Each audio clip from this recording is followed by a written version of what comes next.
শুভ সকাল ফেনী। ফেনী জেলা বাংলাদেশের দক্ষিণ পূর্ব অঞ্চলের চট্টগ্রাম বিভাগের একটি প্রশাসনিক অঞ্চল। ফেনীর প্রধান প্রশাসনিক কেন্দ্র হল ফেনী শহর, যা ফেনী সদর উপজেলা মুখ্য প্রশাসনিক কেন্দ্র। এর প্রকৃত নাম শ্যামনগর। বাংলাদেশের পরিসংখ্যান ব্যুরো দারিদ্র্য মানচিত্র 2022 অনুযায়ী ফেনী জেলা বর্তমানে দেশের ধনী জেলাগুলোর মধ্যে পঞ্চম স্থানে রয়েছে। জেলাটিতে দারিদ্র্যের হার মাত্র 10.5%। ফেনী জেলার মোট আয়তন 928.34 বর্গ কিলোমিটার। ফেনী জেলায় 6টি উপজেলা, 6টি থানা, 5টি পৌরসভা, 43টি ইউনিয়ন, 564টি গ্রাম এবং 540টি মৌজা রয়েছে। ফেনী জেলার নামকরণ।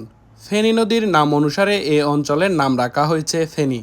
মধ্যযুগে কবি সাহিত্যিকদের লেখায় একটি বিশেষ নদীর স্রোতধারা ও ফেরি পারাপারের ঘাট হিসাবে ফণী শব্দের ব্যবহার পাওয়া যায়।